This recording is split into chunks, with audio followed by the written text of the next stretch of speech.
Hi guys, welcome back to my YouTube channel. If you're new here, welcome to my channel. My name is Melissa. If you're new here, welcome to my channel.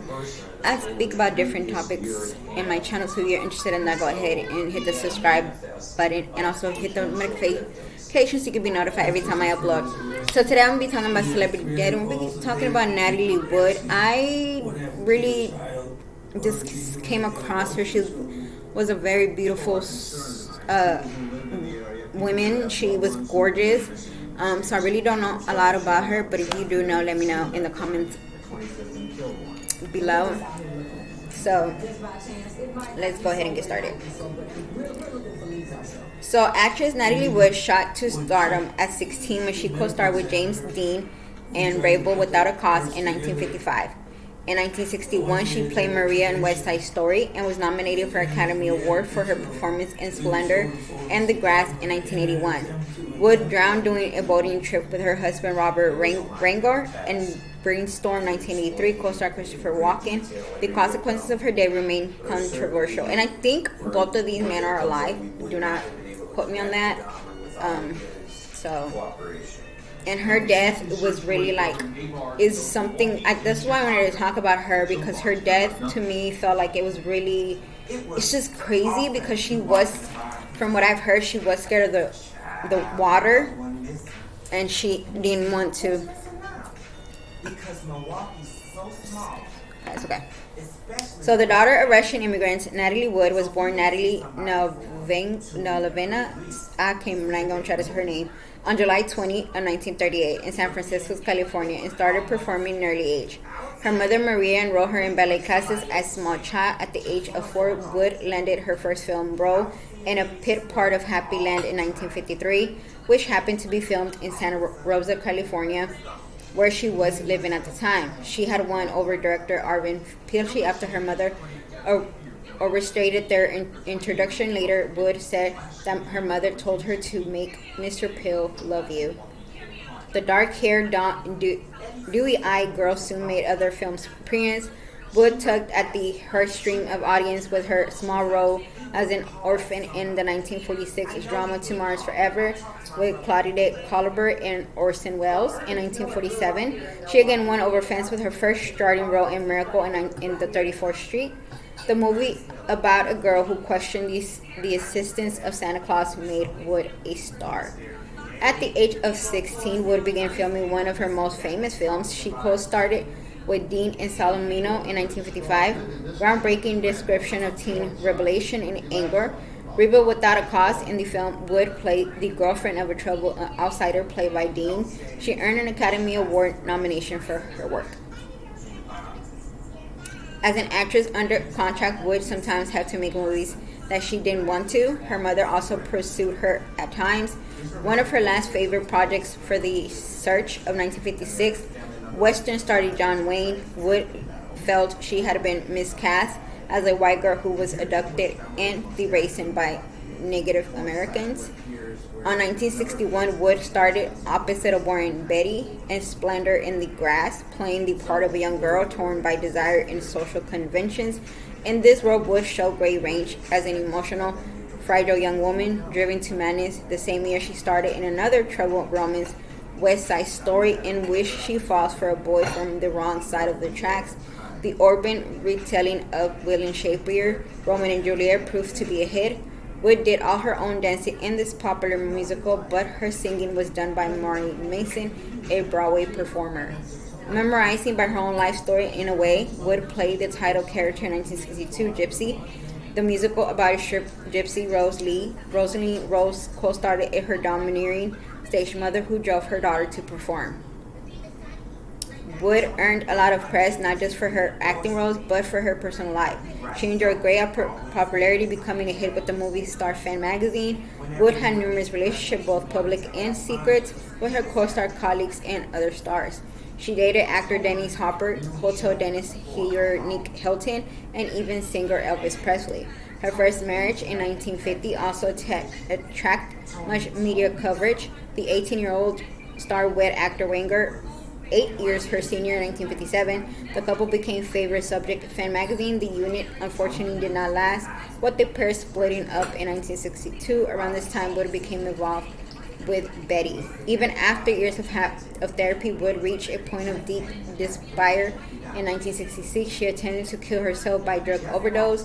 That year, as part of her recovery, Wood took a break from making movies. In 1967, she married Richard Garson, a writer and producer. The couple had a daughter, Natasha, the following year. In 1972, Wood's violent personal life took another turn. She divorced Garson and decided to remarry Ranger. They had one child, a daughter named Courtney, born 1974. This time around, Wood seems to devote more time to her family rather than her career. The pair stayed together until Wood's death in 1981.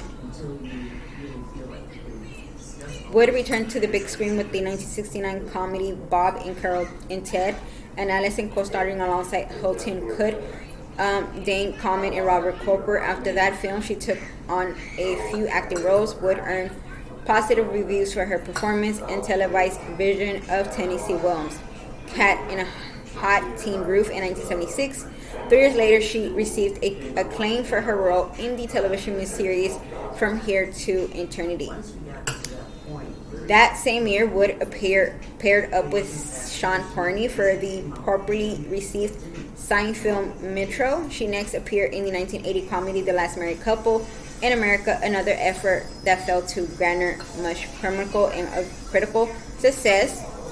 In 1981, Wood worked on her film Brainstorm, a science fiction thriller with Walken.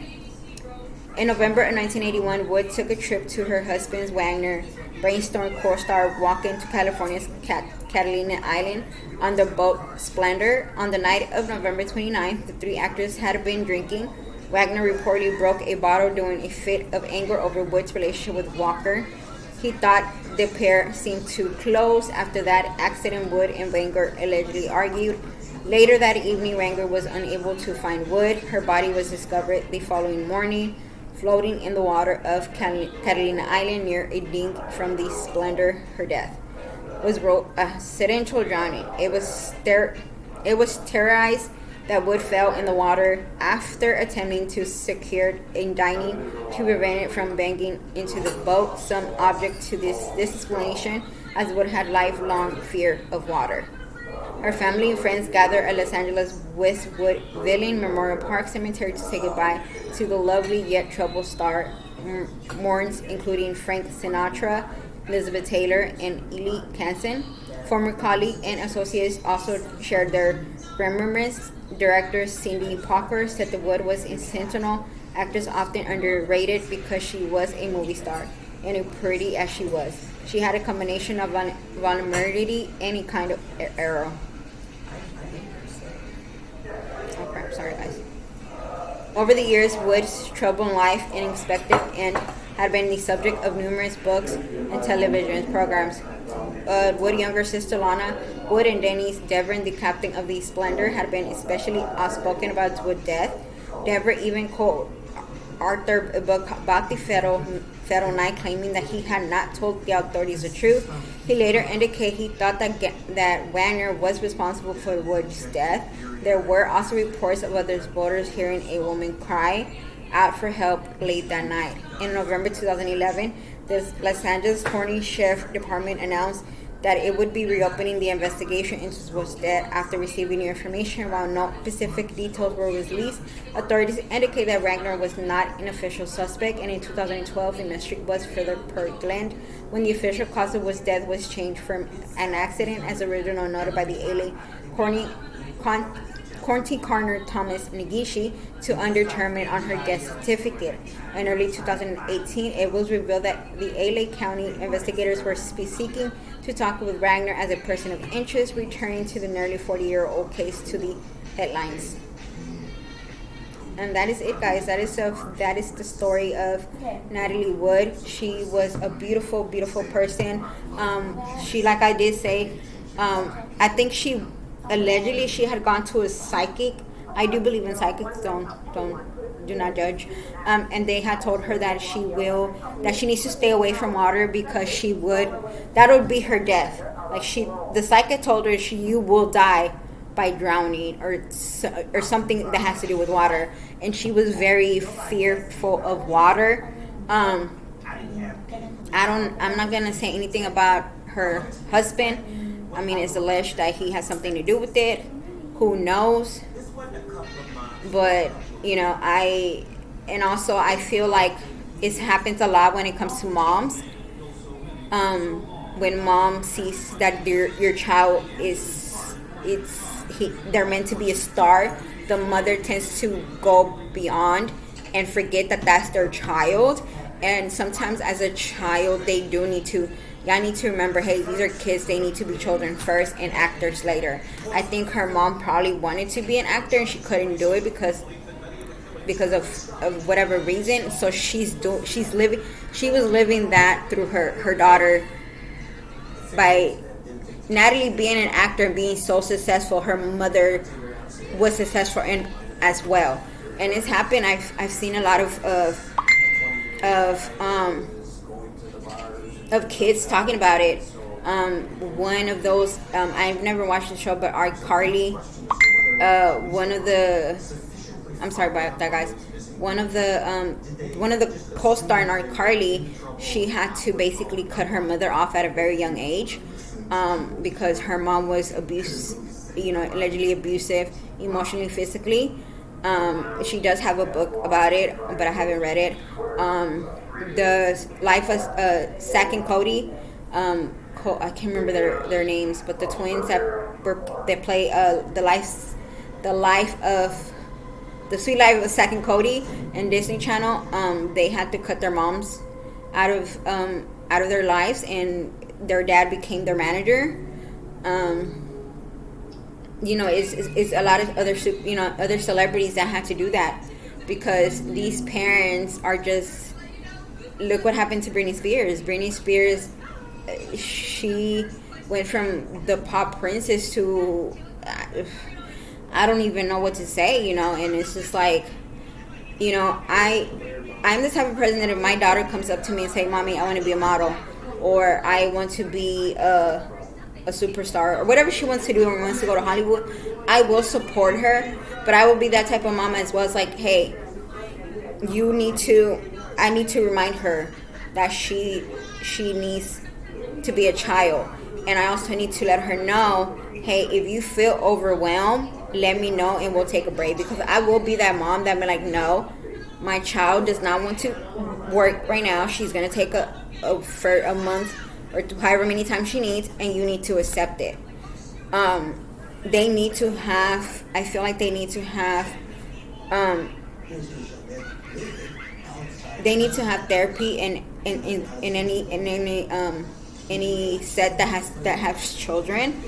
Look at Justin Bieber. Justin Bieber started at a very young age, and every single person that was around him felt him in a way, like they really did. And look what's going to happen. And I hope and pray that he gets the help that he needs, because he does need help. When you start as a child at a very young age. It's hard. You know what I mean? It's you lose that childhood that you had, but that's what I'm saying. I think it has to be a lot that every child has a therapy with them, because it just, you don't want your children to end up, with any type of mental health. So yeah, guys, that is it for today's story. I will see y'all soon with another. I hope you have a wonderful day. I hope y'all take care of yourself. And if it's raining or whatever it is that the case may be, stay home. Be safe. Bye.